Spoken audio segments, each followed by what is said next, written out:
맺어 있어서 한 말이었습니다. 지금은 딸과 함께 그래도 어느 정도 잘 먹고 잘 살고 있지만 한때 저도 어려운 날들을 보냈던 시절이 있었습니다.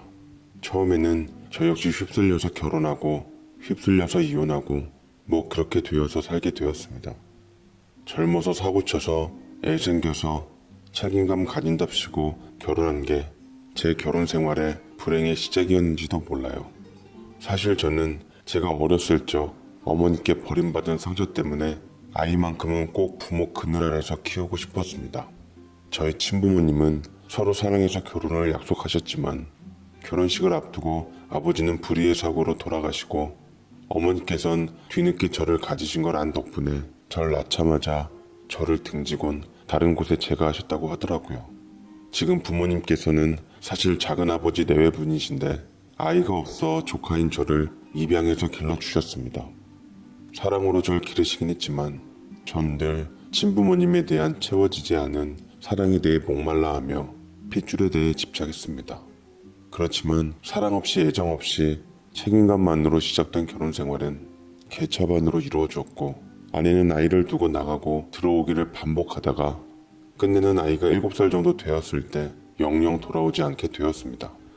나중에 만나서 이혼하게 되었을 때도 아내는 아이에 대한 미련이 요만큼도 남아있질 않았어요. 그 이유도 다 제 탓이라 했죠. 네 애니까 미련이 안 남은 거야. 아주 지긋지긋한 너 때문에. 너에 대한 미움과 원망이 우리 딸에 대한 모성애를 이겼다. 알아서 잘 키워봐. 난 내 인생 찾아서 떠날 테니까. 네 애로 인해서 발목 잡히긴 싫거든. 너 버린 너희 엄마 심정 충분히 알겠어. 라고 했는데 저도 그런 엄마 밑에서 아이를 둘 바에는 차라리 혼자 키우겠다고 온갖 못할 욕들과 함께 악을 쳐버렸습니다. 저는 고등학교 졸업한 후 요리 관련 전문대학교를 나와 나름 유명 식당에 들어가 요리 공부를 하며 몇 년 동안 수습기간을 거쳐 식당을 개업했지만 생각만큼 식당이 잘 되질 않았습니다. 물론 그 식당에는 많은 사람들의 자본금이 들어가 있긴 했어요. 저희 부모님의 돈과 옛 와이프의 돈, 처갓집의 돈까지 모두 들어간 돈이었지만 경쟁사 식당의 중상모략과 음모에 의해 딱 계약 기간만 채우고 망하고야 말았습니다. 처음부터 부모님 말 맞다나 작게 했어야 했는데 괜히 저와 와이프가 커야지 잘 되고 뽀대 난다고 무리하게 크게 했다가 수억이 그냥 하늘나라로 훨훨 가버리고야 만 것이었죠. 뭐 유명 개그맨이 말했듯 가난하면 사랑이 창밖으로 도망간다고 했나요? 그때부터 아이 하나를 사이에 두고 부부끼리 숱하게 부부싸움을 했고 칼로 물베기로 설명이 안 될 만큼 진심을 다해 싸워 이혼까지 이르게 되었습니다. 치졸하게도 서로 아이를 떠넘기며 인생에 발목 잡히지 않으려고 했었고 아이는 그 모습을 보고 상처받은 듯 엄마 아빠 밉다며 집을 나갔더랬죠. 아직도 딸만 보면 미안함에 송구스러워집니다. 뒤늦게 저희 어머니의 설득에 딸에게 미안함을 갖고 제가 양육권을 가져오기로 했는데 돌이켜보면 참으로 부모 자격도 없고 멍멍이 같은 인생이었죠. 사업이 망한 후 누구 밑에서 일하기 싫어 매일 게임을 하며 허송세월을 보냈지만 힘들게 아버지가 경비일하며 어머니가 남의 집 일을 한다는 것을 알고 난 후에야 저는 정신 차리고 다시 재취업해 딸을 키우는 가정이 되었습니다. 잘했다. 뭔들 하면 어때? 정직하게 돈 벌어서 아기 키우면 그걸로 값진 인생 사는 거다. 인생을 돌이켜봤을 때 후회가 있어서는 안 돼. 아영이한테만큼은 넌 멋진 아빠일 게다. 아버지가 그렇게 위로했지만 이미 아이에게 상처는 줄 만큼 줬는데 멋진 아빠는 개뿔.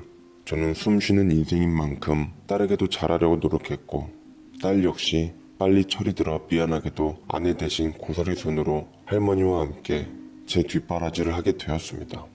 딸에게도 부모님에게도 미안함에 어떻게 해서든 한 방을 노리고자 번 돈으로 주식도 하고 코인도 하고 로또도 샀지만 행운은 좀처럼 저한테 오질 않더라고요. 그냥 내 인생은 이렇게 사는갑다 싶어서 몽땅 말아먹고 살아가고 있던 찰나 제게 뜻밖의 행운이 주어졌습니다. 귀인이라고 해야 하나? 기가 막힌 인생 역전이었죠. 저는 한식당 요리사를 하고 있었는데 늘 단골로 오시던 할머니가 계셨습니다. 가끔은 아들 내외와 함께 오시기도 했고 혼자 오시거나 친구분들이랑 같이 오시기도 했죠. 어느 날에도 삐걱번쩍한 외제차가 식당 앞에 세워져 있더니 아니나 다를까 단골로 오시던 할머님께서 룸으로 들어가 식사를 하고 있는 것 같더라고요. 그곳에서 최고급 코스 요리 주문이 들어와서 저는 늘 그랬듯 잘리지 않으려고 정성스레 요리를 하고 플레이팅을 하며 내갔습니다. 그러자 식사가 끝날 시간이 지나가고 슬슬 후식을 내갈 시간이 되어 준비하고 있는데 식당 지배인님이 싱글벙글하며 잽싸게 오고서 저를 부르시더라고요. 권 셰프, 지금 어르신께서 요리가 만족스럽다고 셰프를 보자시는데 얼른 들어가 봐. 저를요? 그래, 저런 사람들 개인적으로 알고 지내면 얼마나 도움되는데 라고 말을 하는데 웬일인가 싶었습니다. 저는 처음으로 준비한 후식을 서빙으로 내보내지 않고 직접 가지고 가서 상차림에 내갔습니다. 미닫이 문을 열자 멀리서만 봤던 저보다 나이 많아 보이는 멀끔한 차림의 중년 부부와 세 보이는 할머니 한 분이 음식을 음미하고 계셨더랬죠. 가까이서 보니 할머니께선 두터운 화장 덕택인지 나이에 비해 젊어 보이면서 딱 봐도 풍기는 포스가 있어 보였습니다. 저는 기죽지 않으려고 목과 허리를 일부러 더 빳빳하게 세우고는 후식을 내가며 미소를 보였습니다. 맛있게 드셨나요? 이건 후식으로 드시는 제가 직접 만든 떡과 수정과입니다. 마지막까지 정성껏 차린 음식들이니 맛있게 드셔주시면 감사드리겠습니다. 라고 말을 하니 할머니가 저를 보며 싱긋 미소를 짓고는 수정과와 떡을 먹더라고요. 기분 탓인지 제게 계속 시선을 두시며 끄덕이시는데 지배인이 말하던 후한팁이 대체 언제 나오려나 눈치를 보고 있었습니다. 그러나 아무리 기다려도 별 기색이 없자 아무래도 그냥 불러본 것 같아 김새서 자리에서 일어나려 하는데 때마침 할머니가 제게 말을 거셨습니다. 내가 늘 단골인 거 알고 있죠? 언제 한번 셰프님께 감사하다는 인사를 하고 싶었는데 오늘도 참 맛있게 식사했어요. 깔끔하고 정갈하고 정성이 많이 들어간 음식 같아서 더 맛이 좋았네요. 감사합니다. 참, 이건 내 자서전인데 오늘 막 발간이 되어서 내가 갖고 왔어요. 한 권 줄 테니 한번 이 늙은이의 인생을 봐주고 도움이 됐으면 좋겠군요. 라고 말씀을 하시며 기대한 팁 대신 자서전 한 권을 내미는데 저도 모르게 좀 다소 아쉬운 얼굴로 받게 되었습니다. 그 밖에 뭐가 더 있진 않아서 저는 무겁게 발걸음을 떼어 주방으로 돌아왔고 기대를 갖게 한 지배인을 한껏 노려보며 분풀이를 소심하게 했네요. 집으로 돌아와 발라당 드러누워 아치 인생답게 책과는 담벼락을 쌓아 아무렇게나 던져놨는데 할머니의 인상이 강렬했던 탓인지 내내 머릿속에서 떠나질 않아 아무렇게나 방치한 할머니가 준 자서전을 슬쩍 보게 되었습니다. 할머니의 젊을 적 사진이 있으면서 양력이 적혀 있는데 그 나이에도 학사, 석사, 박사, 무슨 이사장 대표 등등 뭐 아주 이력 한번 화려하시더군요. 젊을 적 사진을 보니 꽤 청초하니 고와 보이시긴 했습니다. 궁금함에 첫 장을 펼치며 읽게 되었는데 그것도 잠깐 역시나 책하고는 전 친하지 않아서였던지 바로 골아 떨어지고 말았습니다. 책 덕분에 유난히 숙면을 취한 다음날 딸을 유치원에 보낸 후 익숙하게 식당으로 출근했습니다. 그런데 낮은 저음의 음성이 제 발길을 잡더군요. 권강택씨, 마침 기다리고 있었습니다. 혹시 잠깐 시간 좀 내주실 수 있을까요? 점잖은 식당 셰프 유니폼을 걸치다 흡사 건달 같은 빈티지 쪼가리 옷을 걸친 게 적응이 안 되었던지 재차 확인해서 저는 그렇다고 했습니다. 가만 보니 어제 룸에서 본 할머니의 아드님 같으신 분이 점잖게 수트를 갖춰 입고 제게 찾아오셨더라고요. 잠깐 오픈 전에 지배인께 허락을 맡은 후 저와 따로 얘기를 하고자 카페에서 저와 티타임을 갖자는데 그는 저를 찾아온 볼일에 대해 단도직입적으로 간결하게 얘기를 했고 단호하면서도 적잖이 힘이 들어가 있었습니다. 그 얘기를 듣고 깜짝 놀라 무방비인 상태로 음료를 마시곤 사례가 들려버리고 말았죠. 네? 뭐라고요? 지금 방금 뭐라고 하셨어요? 다시 한번 말씀해 주세요. 라고 제 귀를 의심하며 되묻자 중년 남성은 무한한 듯 헛기침을 하고는 다시 또박또박 말을 전해주더라고요. 저희 집에 입주해서 요리해줄 셰프님을 찾고 있었는데 마침 어머님께서 셰프님의 요리를 인상 깊게 드셨다고 해서 친히 저희 집으로 고용하고자 스카우트 제의를 드리려고 합니다. 페이는 식당에서 받는 것 이상으로 넉넉하게 대우해 드릴 테니 저희 어머니 요리사가 되어주시지 않으시겠습니까? 라고 말을 하는데 이게 뭔가 얼떨떨하니 묘한 기분이 들었죠. 뭐 돈 많이 준다는데 거절할 사람 어디 있겠습니까? 말이 좋아 입주 셰프지 혹시 도우미로 부릴 생각인가 싶어 저는 요리 외에는 절대로 안 한다고 거드름을 피웠지만 중년 남자는 피식 웃으며 따로 도우미가 있으니 재료 손질조차 안 해도 된다고 말했습니다. 이거야말로 마다할 이유가 없었죠. 지금 식당에 딱히 애정이 있는 것도 아닌지라 저는 사실 마음 같아선 지금보다 페이가 높게 쳐주겠다는 스카우트 제의의 체면을 생각해서 한두 번 튕긴 뒤 제의를 수락했습니다. 튕긴 덕분에 페이도 더 올렸고요. 자, 셰프님께서 원하는 대로 페이도 맞춰드렸으니 계약서 작성한 대로 근무 조건으로 이행하시면 됩니다. 이만한 조건 찾기 힘드실 거예요. 저희 어머니의 눈에 드신 게 아마 인생의 행운이었다고 여기실 날이 오실 겁니다. 중년 남자는 흡족한 듯 웃으며 정식으로 저와 계약서까지 쓴 후 바로 내일부터 출근하라고 하더라고요. 뭔가 술술 풀리는 게 느낌이 쎄해서 혹시나 싶어 시간을 벌 생각으로 그래도 일했던 식당인데 사람 구할 시간도 줘야 하고 인수인계할 시간은 줘야 하지 않겠냐고 했지만 이미 저를 메꿀 셰프를 준비해 뒀다면서 바로 다음날부터 근무하라고 했습니다. 게다가 페이도 선불로 줘서 총알같이 통장에 입금이 되었는데 가히 눈이 휘둥그레질 만큼 돌아가더라고요. 이럴 줄 알았음 좀 더 부를 걸. 사람 욕심이 끝이 없다고 아쉬운 마음까지 들었습니다. 만약 주 고객이신 할머님께서 마음에 들어 하시면 지게 인센티브로 더 주겠다고 해서 속으로 쾌재를 불렀죠. 그리고 저는 집으로 돌아와서 부모님께 모든 것을 말씀드리고는 당분간 딸을 부탁한다며 그동안 짐지웠던 돈들을 내놓고는 짐을 쌌습니다. 어머니는 걱정을 많이 하셨지만 아버지는 잘 됐다고 좋아하셨어요. 당분간 딸을 못 보는 게 아쉬웠지만 그래도 딸을 위해서 큰 돈을 벌며 간만에 애비 노릇 사람 구실할 생각을 하니 마음이 편해졌습니다. 저는 그렇게 입주 셰프로 들어가게 되었는데 서울 한복판에 정원이 있는 주택에 살고 계시더라고요. 으리으리한 대궐 같은 집의 위상에 또 한 번 놀랐지만 저는 기죽지 않으려고 당당하게 들어갔습니다. 집 안에는 할머니 외에 아무도 없었는데 신문을 보고 계시며 제게 인사를 하시고는 부엌을 가리키더라고요.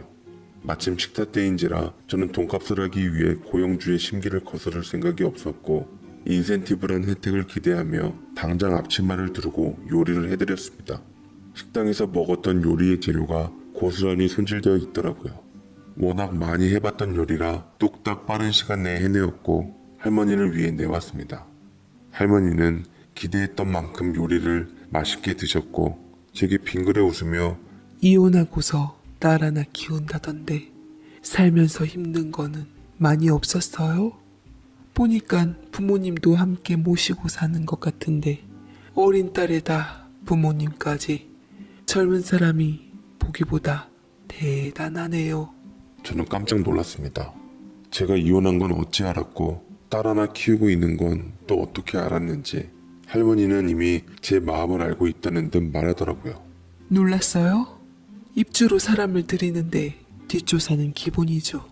내 신변 문제도 있는데 아무나 들일 순 없잖아요. 안 그래요?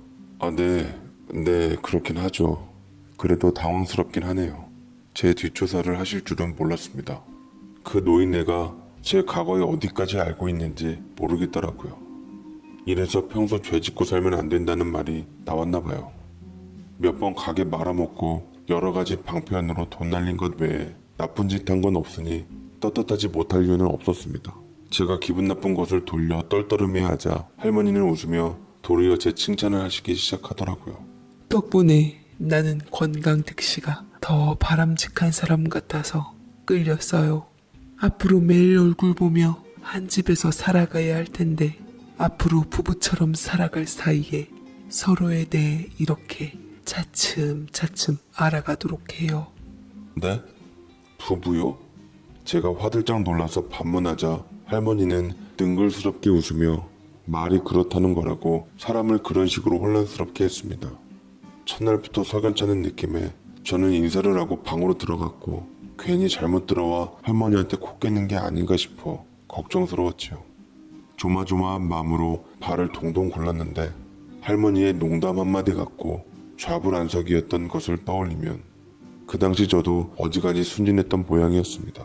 그 와중에도 제 방은 아늑하고 편안한 침실로 꾸며져 있더라고요. 긴장감에 피곤해서 살짝 눈을 붙이려는 생각에 눈을 감다가 번뜩 정신이 들어 일어났는데 맙소사 새벽 3시를 가리키고 있더라고요. 그만 저녁을 띵까 먹고 안 차린 것이었습니다. 셰프로 왔는데 저녁을 띵까 먹었으니 해고당할 걱정과 할머니의 능글스러움이 생각나 어떤 게 좋은 것인지 초조해지기 시작했습니다. 이미 선불로 받은 돈은 부모님과 딸에게 다 맡겼으니 갚을 능력이 없었고 불안함도 사치다 싶어 저는 새벽부터 아침을 근사하게 차리기 위해 냉장고를 뒤졌습니다. 이리 볶고 저리 볶아서 아침상을 근사하게 차려놨는데 7시쯤 할머니가 자리에서 일어나 아침상으로 오더라고요. 저는 쭈뼛거리며 어색하게 인사했습니다. 죄송합니다. 어제 그만 잠이 들어서 제가 아침을 대신 더 신경 쓴다고 했는데 많이 시장하셨죠? 도우미 아주머니 음식 맛이 영 아니라서 그냥 속도 안 좋고 안 먹었네요. 괜찮아요. 대신 아침 이렇게 근사하게 먹게 되어서 좋네요. 라고 말을 하며 음식을 드시는데 괜히 찔리기도 하고 미안하더라고요. 할머니는 제게 수저와 젓가락을 가져오라며 같이 먹자고 하셨습니다. 아무리 산해진 미도 혼자 먹으면 맛이 없는 법이에요. 많이 긴장되었을 텐데 어서 같이 들어요. 국도 향긋하고 참 맛있네요. 라고 말을 했고 저는 그렇게 아침 식사를 함께하게 되었습니다. 할머니는 그 이른 아침에도 곱게 화장하고 단장해서 같이 식사를 하는데 마침 밖에서 새소리가 들리며 맑은 기운이 느껴지는 것 같았습니다. 딱 봐도 보통 할머니는 아닌 듯 했어요. 힘들고 정성껏 차린 아침 식사를 많이 들진 않았습니다. 대신 할머니는 익숙하게 많은 약봉지들을 꺼내 입에다 다 털어넣더라고요. 농담 삼아 이리 말하기도 했죠. 약 먹으려면 배불러서 많이 못 들었어요. 맛이 없어서 안 먹은 게 아니니 심려치 말아요. 라고 웃으시는데 그 웃음이 누구에게도 보지 못한 인자한 분위기라 마음이 절로 놓였습니다. 약봉지의 개수로 봐선 많이 아프신가 싶었는데 밝은 웃음도 그렇고 결코 환자 같진 않아 보였습니다. 그렇게 몇 번 저는 긴장한 채로 요리만 신경 썼고 할머니와는 별다른 일 없이 무난한 집안 생활을 이어갔습니다. 할머니는 뜨개질을 취미삼아 하셨는데 저희 딸과 저를 위해 곧 다가올 겨울을 위해서 목도리랑 모자, 스웨터 등을 떠주기 시작하더라고요. 저희 부모님 것도 떠주시겠다며 한아름 뜨개실을 가져왔습니다. 제가 부담스러워서 됐다고 하니 할머니께서는 저를 지그시 바라보며 내 흔적을 남기고 싶어서 그래요. 죽는 것보다 잊혀지는 게 더 무섭더군요. 누군가가 내 살아생전 만든 것을 간직해준다면 나는 그게 참 기쁠 것 같아요. 라고 하며 밤새 뜨개질을 하시는데 그렇게 받은 것들을 모두 가족들에게 택배로 보내면 사진으로 착용한 사진들을 고마워하며 보냈는데 그 사진들을 보여드릴 때마다 할머니는 굉장히 기뻐하셨습니다. 그렇게 저는 날이 갈수록 익숙해졌던 건지 할머니가 편해지기 시작하더라고요. 할머니께서는 제가 표정이 한결 나아지자 귀신같이 알고서는 맡은 바 식사 일을 시키는 대신 백화점을 같이 대동하고 가서 같이 쇼핑도 하고 좋은 곳에 가서 음식도 같이 먹고 음악회나 전시회처럼 공연들도 보고 얼떨결에 데이트 아닌 데이트를 하게 되었습니다. 처음에는 낯선 할머니와 시간을 보내자니 내가 지금 뭐 하는 건가 싶었지만 그건 역시 흔한 일이 되어버리니 저는 제법 즐겁게 시간을 보낼 줄 알게 되었습니다. 그분은 저를 편안하게 대해주며 배려해 주었어요. 아들 보듯 때로 애인 보듯 혹여는 남편 보듯 그런 분위기 속에서도 나쁜 느낌이 아니었습니다. 저도 점차 할머니가 편해지자 그에 맞춰 능글스러움을 갖추게 되어 아유 어머님과 아드님이 참 보기 좋으세요. 이렇게 살뜰하게 같이 쇼핑도 하고 딸 같은 아드님이시네요. 라고 점원이 말을 하면 저는 할머니의 어깨를 부여잡으며 이렇게 되받아치곤 했죠. 저 아들 아니고 이 누나 애인이에요. 나이는 숫자에 불과하다는 거 모르세요? 다음부터 신뢰되는 말씀은 자제해 주세요. 라고 얘기해 점원을 당황시키며 할머니와 한바탕 웃음을 터뜨리기도 했죠. 할머니는 진심으로 즐거워하면서 쇼핑을 하며 제게 필요한 것들이나 저희 부모님 그리고 딸을 위해 필요한 것들도 잔뜩 사서 제게 안겨주었고 택배로 붙여주기까지 했습니다. 항상 저만 챙기지 않고 저희 가족들부터 챙겨주시는데 진심으로 고마웠어요. 선물로 받은 페이 외에 인센티브를 핑계로 제게 넉넉한 돈까지 용돈 삼아 주신 것도 염치 없지만 고맙게 받았습니다. 은인 같은 그분은 주변에서 보는 흔한 어른들과는 분위기도 느낌도 다른 뭔가 우위에 있는 분처럼 보였어요. 저도 내심 궁금하더라고요. 할머니가 어떤 분인지, 나이는 몇 살이고 어떤 삶을 살아오셨는지, 남편은 없는 것 같은데 언제 헤어지시고 자식들과 같이 남았는지, 그리고 가진 재산은 얼마나 되는지까지 별의별 것들이 마구 섞이며 그 사람에 대한 호기심이 일었습니다. 할머니는 제가 들을 준비가 되었다고 생각했는지 자신에 대해 얘기를 해주었지요.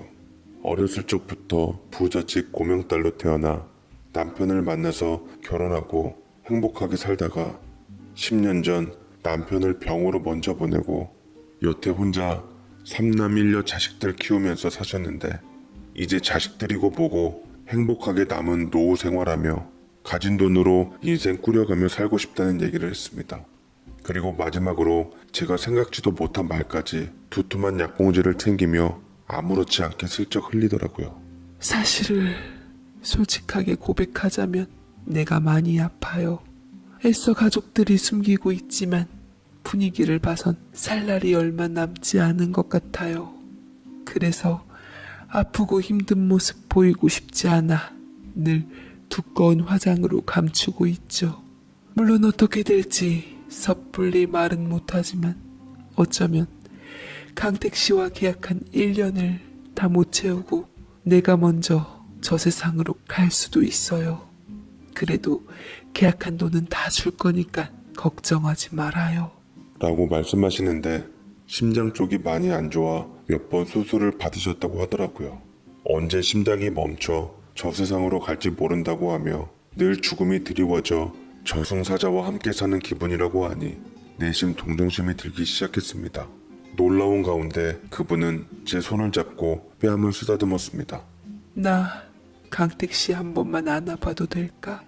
그게 싫으면 강택 씨가 나 한 번만 안아줘도 되고. 라고 말을 하는데 제가 당황스러움에 어쩌질 못하자 그분은 먼저 저를 안아주며 몇 분 동안 제 등을 쓰다듬다가 이내 떨어져 고맙다고 했습니다. 기분이 뭔가 이상하더라고요. 설레고 가슴이 두근거리는 와중에 음식 만드는데 더 신경을 쓸 수밖에 없었습니다. 가급적 심장에 좋은 음식으로 맛과 건강을 함께 잡을 수 있는 레시피를 연구했습니다. 실제로 우연찮게 몇 번 변기통을 부여잡고 음식물을 소화시키지 못하고 모두 내려보내거나 혹은 얼굴이 새하얘져서 숨을 제대로 못 쉬어 응급실로 급히 이송되었을 적도 있었는데 그분과 정이 들면 들수록 저 역시 걱정이 되더라고요. 그러던 찰나 할머니께서는 크게 한번 숨이 멎을 뻔한 적이 생겼습니다. 평소처럼 함께 대화를 나누고 있는데 느닷없이 심장을 부여잡고 그대로 쓰러지고 마셨습니다. 그때는 정말로 무서워서 저는 긴급하게 아드님한테 연락을 드렸고 119가 도착해 할머니 주치의가 계신 대형 병원에 실어다 주었습니다.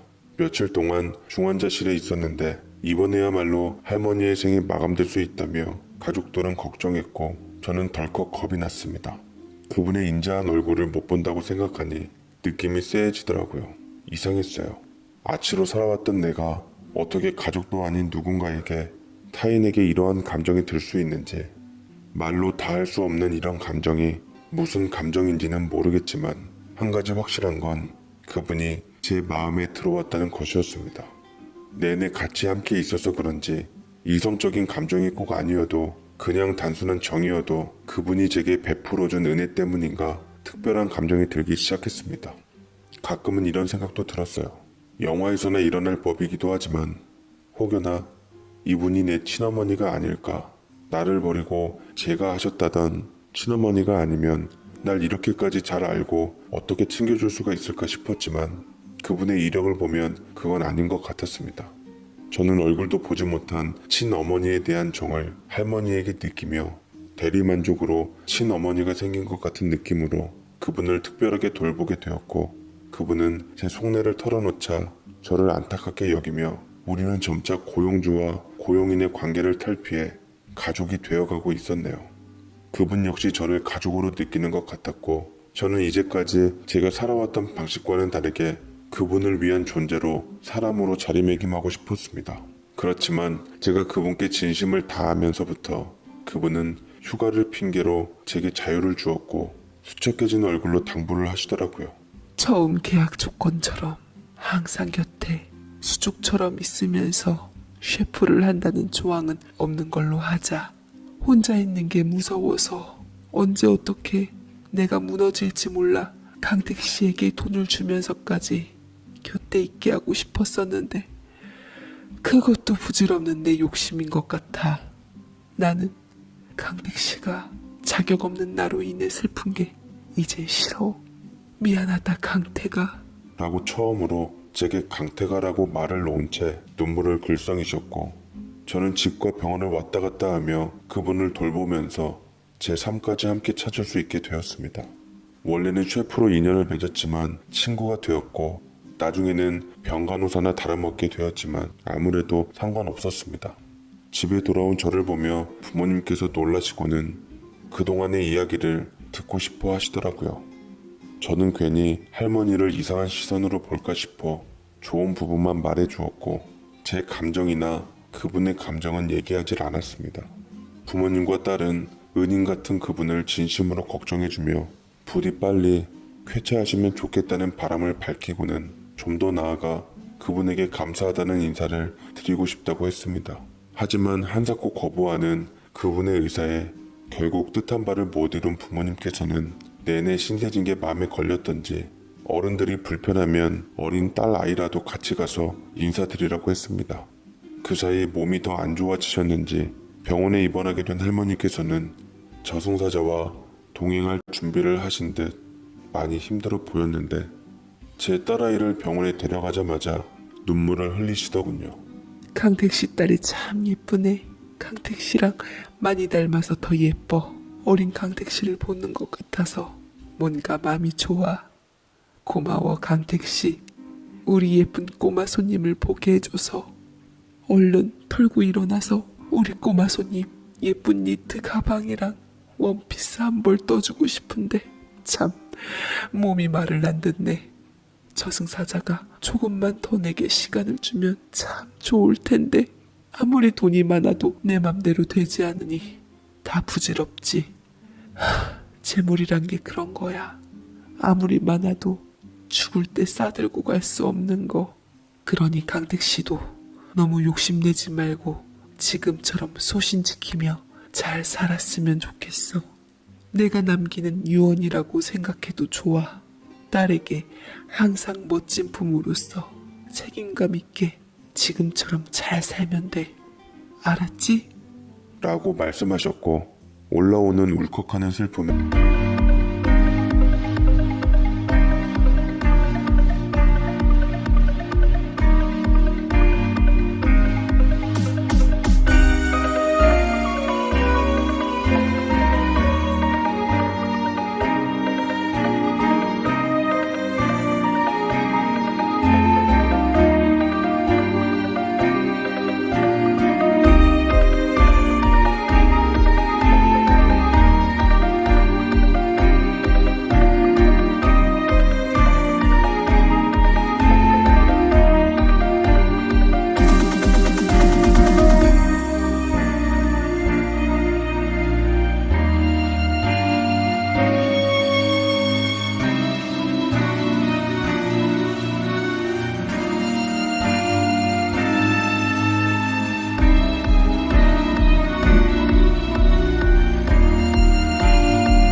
딸과 함께 곁을 지키며 알겠다고 그놈의 저승사자 타령 좀 그만하시라고 슬픔 때문에 표정이 차마 일그러지지 않게 하기 위해 애써 웃으며 약속드렸습니다. 그리고 딸을 집에다 바래다 주고 집에서 머문 날 그날 밤 운명했다는 소식을 아드님께 듣게 되었지요. 만난 후 딱 반년 만에 그분과 헤어짐을 겪게 되었습니다. 이미 언제 가실지 몰라 예상한 거긴 하지만 정작 운명하셨다는 얘기를 들으니 그놈의 저승사자가 원망스럽더라고요. 슬픔도 느꼈지만 허하고 안타깝고 가슴이 텅 빈 것 같은 공허함이 온몸에 퍼지더라고요. 밖에서 복받치는 슬픔에 저도 모르게 눈물을 떨어뜨렸고 부모님께도 그분이 가셨다는 얘기를 건네자 저를 위로하면서 마음이 아픈 듯 보이셨습니다. 살아생전 그분은 못 뵈었지만 장례식은 꼭 참석하고 싶다는 뜻에 따라 저는 부모님과 딸과 함께 온 가족이 출동해서 장례식을 찾아 뵈었는데 영정사진을 보는 순간 부모님의 낯빛이 달라졌습니다. 영정사진에 점띄고 온 그분의 사진을 보자마자 단번에 알아보고는 제게 말을 하더라고요. 강태가, 저분 네 친어머니시다. 피덩이 같은 널 낳고 우리에게 안긴 후 재혼했다던 그 친엄마가 바로 저분이셔. 세상에, 어떻게 이런 인연으로 다시 만나게 되다니. 당시 널 안 볼 것처럼 제가 하셨는데 돌아가실 때 되니까 형수님께서 아픈 손가락이었던 네가 무척이나 생각났던 모양이다. 우리 불쌍한 강택이 어쩜 형수님은 저리도 끝까지 이기적이신지 라며 오열하셨는데 저는 영정사진 속 할머니의 모습을 보고서 손을 떨었고 그간 할머니와 반년간의 짧은 추억이 주마등처럼 재빠르게 스쳐 지나갔습니다. 설마 하니 저분이 우리 친어머니였으면 좋겠다고 생각했는데 그렇게 한때나마 상상했는데 진짜로 저희 친어머니라고 하니 도저히 믿을 수가 없었고 온몸이 사시나무 떨듯 떨렸습니다. 저는 모든 진실을 깨닫고는 어머니의 아드님이신 중년 남자에게로 붙들었고 중년 남자는 이미 저에 대해 알고 있는 듯 멱살을 잡힌 제 손을 푼 채 말했습니다. 날카롭고 예리한 시선으로 저를 원수 보듯 보더이다. 그래도 그쪽이 친어머니 가시는 길은 보게 되어서 다행입니다. 아무리 의붓자식들이 잘한다고 할지라도 별 볼 일 없는 친아들만 못하다는 것도 알게 되었고 남보다 못한 존재처럼 지냈던 어머니가 그쪽에게 거대한 재산을 남긴 것도 우리 의붓자식들에게는 충격이니 앞으로는 어머니에 관련된 모든 것은 권강택 씨가 알아서 잘 모셨으면 좋겠습니다. 의붓자식들의 역할은 여기 장례식까지인 줄로만 알겠습니다. 라고 말을 정중하게 하는데 그래도 평생을 자신들 뒷바라지하며 사셨던 분께 재산 몇 푼 갖고 그러다니 그간 쌓은 정도 없나 싶었습니다.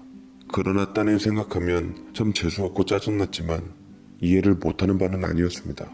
굴러온 돌이 박힌 돌 빼낸다더니 의붓형제들 입장에서는 제가 얼마나 짜증났을지 심정이 짐작은 되더라고요. 어머니는 의붓 자식들에게 끝까지 좋은 소린 못 듣겠다 싶었습니다.